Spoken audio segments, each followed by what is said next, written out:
Bienvenue. Devant moi se trouve un Huawei Mate X6 et aujourd'hui je vais vous montrer comment effectuer le processus de configuration de cet appareil. Alors, pour commencer, lorsque vous l'allumez pour la première fois, vous verrez un écran où vous pourrez sélectionner la langue de votre choix, même si cela s'affiche d'une manière un peu étrange, sous forme de bulles sur lesquelles il faut faire défiler vers le bas. Donc, une fois que vous avez trouvé la langue que vous souhaitez utiliser, il vous suffit d'appuyer dessus, puis de sélectionner « Commencer ». Ensuite, sélectionnez votre région. Je vais rester sur le Royaume-Uni. Conditions d'utilisation. Vous pouvez appuyer sur Détail pour lire exactement à quoi vous consentez, puis sélectionner Accepter et Continuer. Ensuite, vous pouvez insérer une carte SIM. Maintenant, il vous faudra sur Huawei une forme de connexion, soit via le Wi-Fi, soit via les données mobiles. Donc si vous n'avez pas de Wi-Fi à proximité pour le moment, insérez la carte SIM, ce sera plus rapide comme ça. Et évidemment, si vous avez du Wi-Fi, vous pouvez passer cette étape et vous connecter au réseau ici même.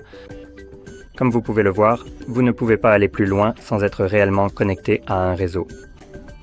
Je vais donc attendre que le réseau apparaisse et me connecter à mon réseau.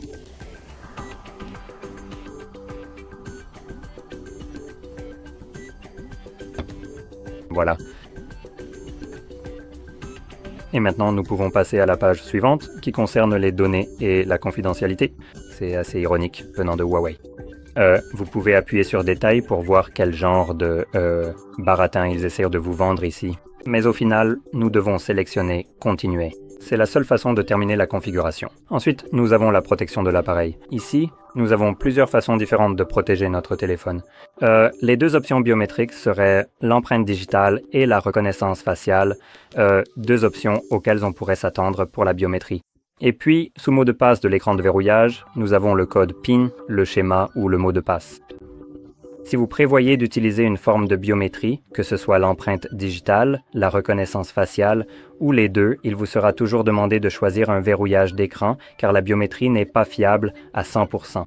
Donc, dans les cas où il échoue à déverrouiller votre appareil avec l'une ou l'autre de ces méthodes, cela vous laissera la possibilité de le déverrouiller de manière physique.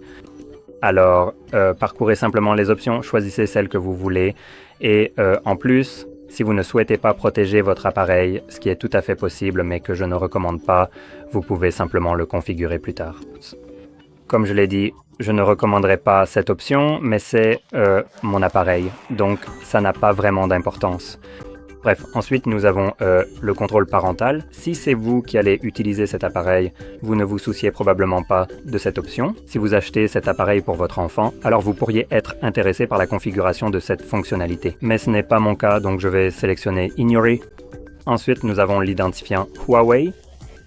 C'est en gros l'équivalent d'avoir un compte Google connecté sur votre téléphone ou un identifiant Apple. Donc, cela vous donne accès à des choses comme la galerie d'applications qu'ils ont chez Huawei, la fonction « Localiser mon appareil » et tout un tas d'autres applications Huawei. Mais, comme je l'ai dit, c'est une copie très proche de ce qu'on trouve sur un iPhone avec leur compte. Et dans la plupart des cas, vous voudrez probablement être connecté, car cela vous donne accès à l'ensemble des fonctionnalités de l'appareil. Vous pouvez continuer sans réellement vous connecter si vous le souhaitez. Donc ici, on ne voit pas vraiment cette option, mais vous pouvez cliquer ici, vous n'avez pas d'identifiant Huawei, ou vous avez oublié votre mot de passe. Et ensuite, vous pouvez sélectionner ici, peut-être plus tard. Ensuite, nous avons HMS Core. Vous pouvez parcourir ceci et cocher ce que vous souhaitez. Il y a quelques éléments étranges ici que je n'aime pas personnellement, comme les publicités personnalisées, qui sont en fait un logiciel espion qui collecte des données, c'est-à-dire qu'il écoute ce que vous dites et regarde ce que vous tapez. Puis, vous propose des publicités en fonction de ce sur quoi il vous a essentiellement espionné. Ensuite, nous avons aussi les statistiques d'identifiants publicitaires. Je vais également désactiver cela. Et la dernière chose, c'est la mise à jour automatique. C'est entièrement à vous de décider si vous souhaitez que votre appareil soit mis à jour automatiquement, même si, en fait, cela ne concerne que HMS Core. Donc je vais simplement laisser tel quel. Sélectionnons Suivant, et ici nous avons les services améliorés. Maintenant, nous pouvons parcourir cela, voir à quel point ils sont améliorés et accepter ou non. Je vais sélectionner Non, merci. Programme d'amélioration de l'expérience utilisateur, encore une fois, c'est juste une collecte de données supplémentaires pour aider l'entreprise à s'améliorer en vendant vos données. Donc, plus tard. Partager les analyses, encore une fois, cela aurait probablement pu être regroupé avec l'option précédente. Plus tard, service de localisation. Vous pouvez désactiver cela en sélectionnant plus tard, mais il y a beaucoup d'applications qui nécessitent un quelconque service de localisation. Sinon, elles ne se lanceront tout simplement pas tant qu'elles n'y auront pas accès. Et certaines applications, même lorsque vous les ouvrez et que vous recevez cette fenêtre contextuelle pour autoriser la localisation, tout ça, certaines applications vont même vous embêter si vous sélectionnez seulement cette fois ou, par exemple, uniquement lors de l'utilisation de l'application. Et encore une fois, elles ne fonctionneront pas même si elles ont accès à la localisation, mais pas de façon permanente, ce qui, à ce stade, je recommande simplement de désinstaller ce genre d'application.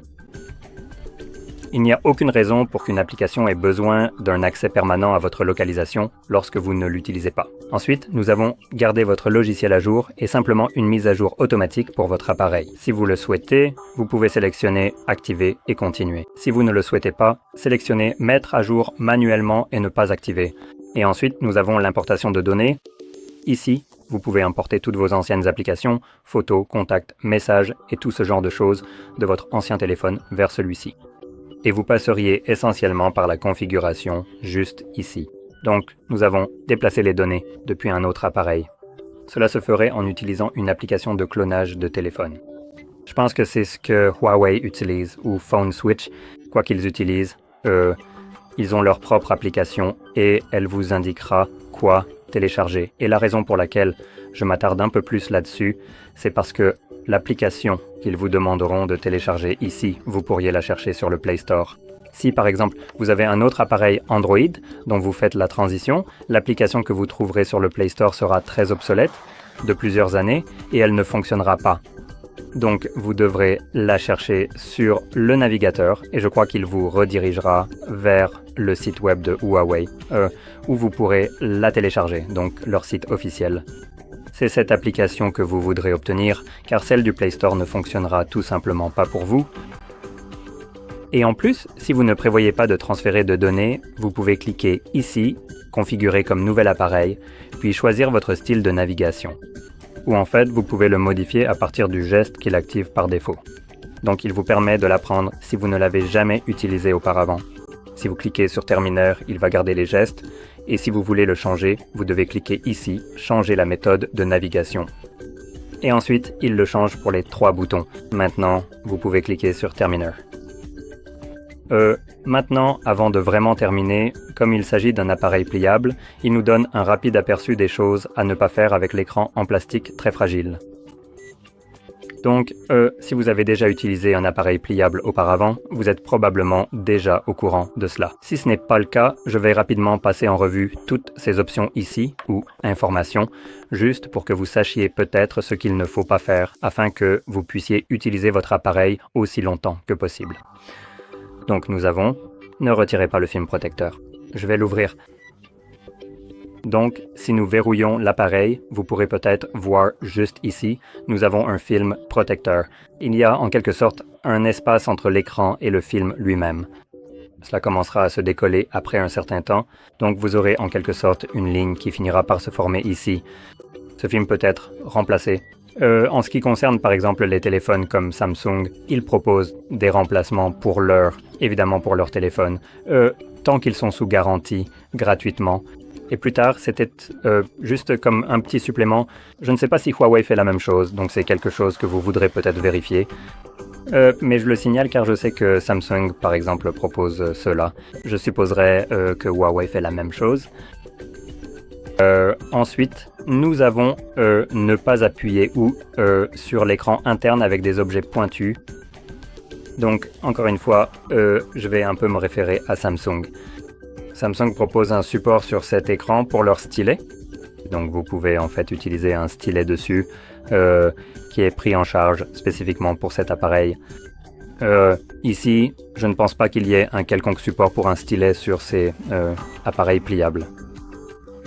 Et en plus, il ne faut rien appuyer qui ait une pointe dure dessus. Même votre ongle peut endommager l'écran en plastique car il est vraiment très fragile. Donc toute pression forte dessus laissera une marque. Maintenant, techniquement, vous pouvez, par exemple, le rayer un peu avec votre ongle à certains endroits, et cela pourrait ne pas l'endommager, car le film de protection est aussi un peu mou. Donc toute bosse dessus pourrait simplement se trouver sur le protège-écran, et lorsque vous le remplacez, évidemment en mettant un neuf, elle ne serait plus visible. Je voulais juste souligner ce point. Ensuite, il ne faut pas appuyer fortement sur la caméra interne ou à l'endroit où l'écran se plie, donc c'est assez explicite. Et de légères marques ou bruits sont normaux. Maintenant, c'est un appareil relativement nouveau. Voyons s'il y a un quelconque bruit après. Bon, avant de faire ça, je vais désélectionner toutes les applications inutiles en cliquant 2 fois, puis suivant. Donc, attendons un instant. D'accord. Voyons donc s'il y a des plis ou des bruits. Là, pour l'instant, il n'y en a pas, mais comme je l'ai dit, c'est un appareil tout neuf. La raison pour laquelle je souligne cela, c'est que, d'après mon expérience avec un Fold, je crois que c'était le 4, au bout d'un certain temps, on peut commencer à entendre le pli faire un bruit quand on le plie. C'est normal. Ce n'est pas comme si l'appareil était endommagé ou quoi que ce soit, ou peut-être que ça pourrait l'être. Mon appareil a fini par lâcher et l'écran interne a cessé de fonctionner. Mais je suis assez sûr que c'est simplement le bruit normal, tel qu'il est censé être. Après quelques pliages, vous savez, les composants vont un peu bouger, donc il ne faut pas vraiment s'en inquiéter.